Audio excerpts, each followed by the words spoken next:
हाँ जी, welcome to study home page YouTube channel. और यह क्लास हमारी हरियाणा जीके से रिलेटेड रहने वाली है। आप हरियाणा सीईटी की तैयारी कर रहे हो, हरियाणा पुलिस की तैयारी कर रहे हो, एचसीएस जो कि हरियाणा की सबसे बड़ी पोस्ट है उसके लिए तैयारी कर रहे हो, या फिर हरियाणा का कोई भी एग्ज़ाम है, तो यह आपके लिए बहुत मोस्ट इम्पोर्टेंट रहने वाली है।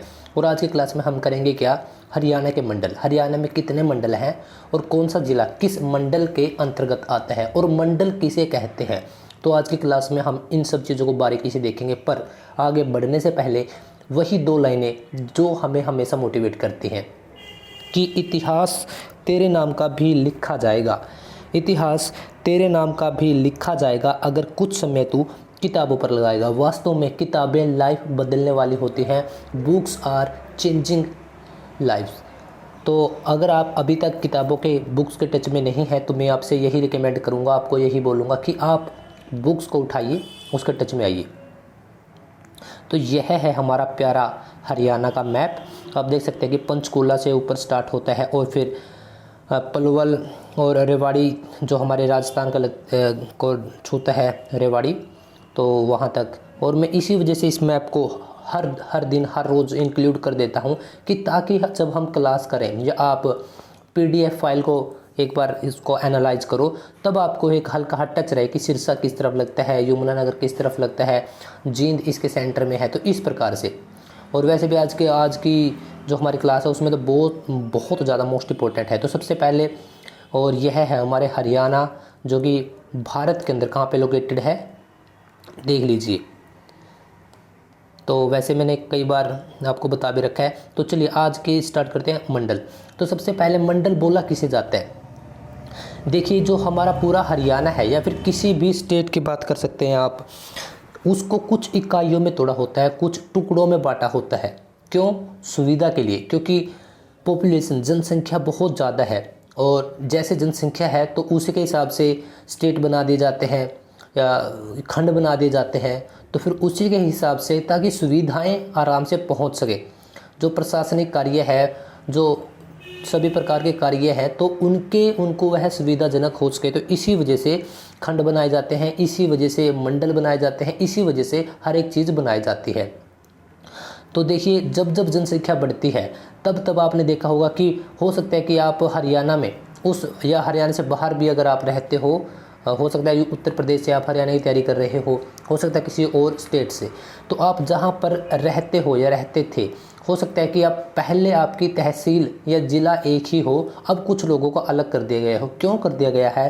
क्यों? सिर्फ इसी वजह से कि जनसंख्या, पॉपुलेशन लगातार बढ़ रही है और इतने व्यक्तियों का, इतनी जनसंख्या का एक जगह एक स्थान पर काम कर पाना, सभी को सुविधाएं दे पाना, यह बहुत कठिन कार्य है। तो इसको सरल बनाने के लिए टुकड़ों में बांट दिया जाता है ताकि उसका प्रशासनिक कार्य, प्रशासनिक ढांचा बिल्कुल आराम से उनको सुविधाएं पहुंचाई जा सके। तो मंडल भी ठीक उसी प्रकार से होता है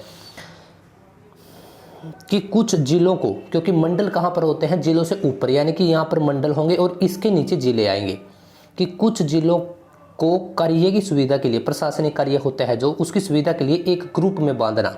ठीक है, यह इसकी एक नॉर्मली सी डेफिनेशन है। तो चलिए बढ़ते हैं आगे। ठीक है, हमने मंडल देख लिया। लेकिन जब हरियाणा बना था 1 नवंबर 1966 को, तो उस समय हरियाणा के अंदर कितने मंडल थे? तो उस समय हरियाणा के अंदर सिर्फ 4 मंडल थे।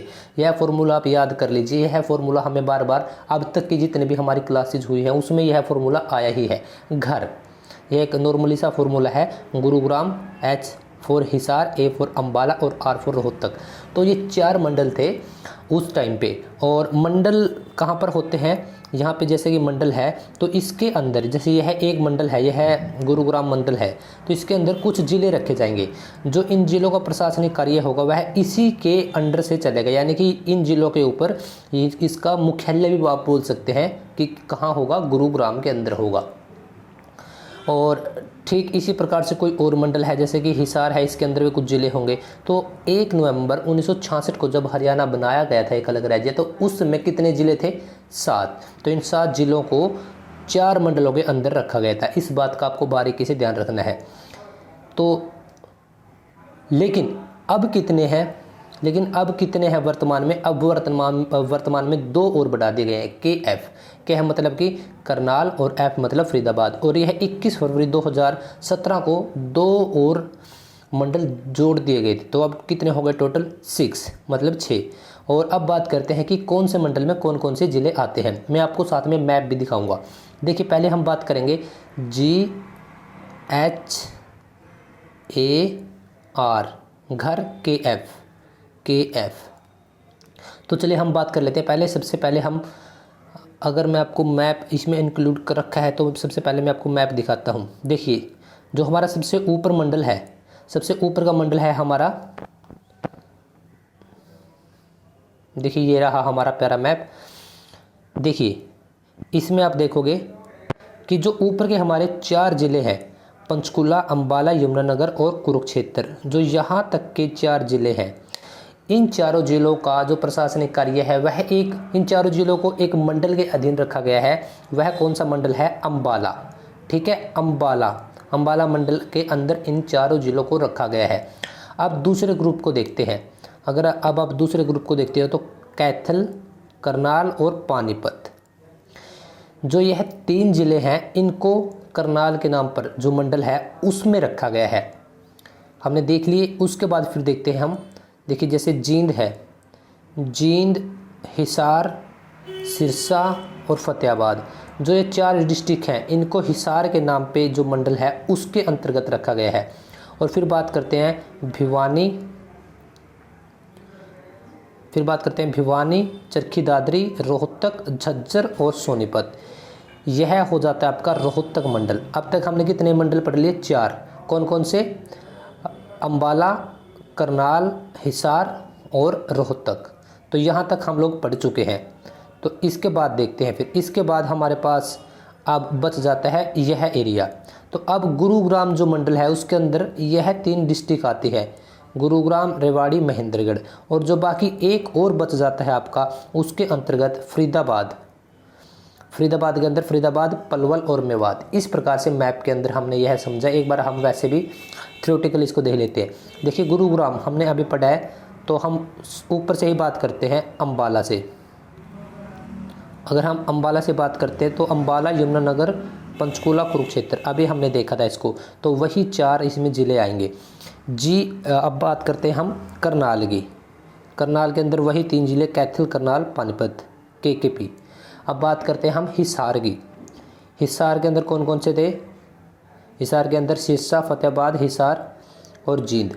अब बात करते हैं हम रोहतक की। रोहतक के अंदर 5 थे। कौन कौन से थे? 5 रोहतक के अंदर ये रहे, रोहतक, झज्जर, भिवानी, चरखी दादरी और सोनीपत।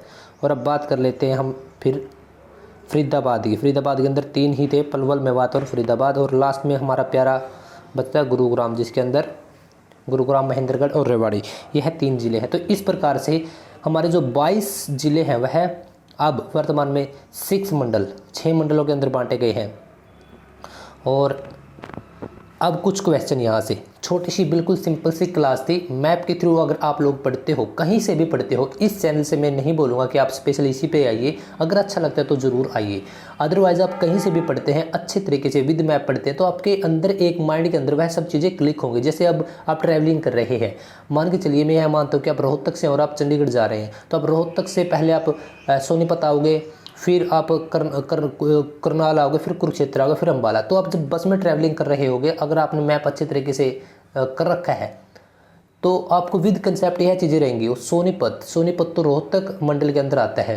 तो जब आप करनाल के अंदर एंट्री करोगे तब आप तुरंत बोल दो कि करनाल एक मंडल है जिसके अंदर 3 ज़िले आते हैं। फिर आप जब आगे एंट्री करोगे कुरुक्षेत्र में, तब आप देखोगे अब तो मैं अंबाला मंडल के अंदर एंट्री कर चुका हूँ। तो देखिए अब क्वेश्चन देखते हैं फटाफट से कि सबसे ज़्यादा ज़िले किस मंडल में है। बहुत मोस्ट इंपॉर्टेंट है, क्योंकि सबसे ज़्यादा ज़िले एक ही मंडल के अंदर हैं, रोहतक के अंदर। कौन कौन से? रोहतक, झज्जर, चरखी दादरी, भिवानी और सोनीपत। दूसरा क्वेश्चन पढ़ते हैं कि वर्तमान में कितने मंडल हैं? 6। कौन कौन से? GHAR KF, गुरुग्राम, हिसार, अंबाला, रोहतक, करनाल और फरीदाबाद। एक फॉर्मूला है, इसी वजह से आपको याद करना है। राज्य जब हमारा गठन हुआ था उस समय कितने थे? 4 ही थे, GHR गुरुग्राम, हिसार, अम्बाला, रोहतक। और यह 2 जो एक्स्ट्रा है वह कब ऐड किए गए थे?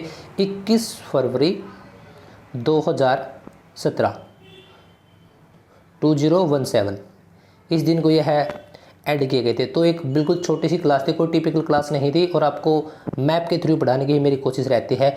और अगर आप हरियाणा के किसी भी एग्ज़ाम के लिए तैयारी कर रहे हैं, स्पेशल मैं आपको CET के लिए कहूँगा, अगर आप CET के लिए अभी कर रहे हैं, हरियाणा पुलिस के लिए कर रहे हैं, Haryana clerk group D AB किसी के लिए, HCS के लिए कर रहे हैं, तो आप इस चैनल को, अगर आपको वीडियोज़ अच्छी लगती हैं तो आप इस चैनल से जुड़ सकते हैं, मैं आपको यही बोलूँगा। और अगर आप UPSC या स्टेट PCS की कर रहे हैं, उसके लिए भी आप हिस्ट्री की क्लास लगातार हमारे यहाँ से आपको प्रोवाइड करवाई जा रही है, तो आप वहाँ से भी जुड़ सकते हैं। और यह सभी चीज़ें आपको बिल्कुल फ्री में दी जाएंगी। और आप टेलीग्राम ग्रुप पे भी लगातार जुड़ सकते हैं, क्योंकि यह जो PDF है जो अभी आपको पढ़ाया गया है, तो यही PDF अब आपको टेलीग्राम ग्रुप में मिलेगा, तो आप वहाँ से भी क्लास जाकर देख सकते हैं। और अगर आपको अच्छा लगता है तो आप इस चैनल से ज़रूर जुड़ सकते हैं। तो ठीक है, आई होप कि आपको क्लास बहुत अच्छी लगी होगी। क्लास के बारे में आपकी क्या राय है? तो मिलते हैं नेक्स्ट लेक्चर में। Thank you.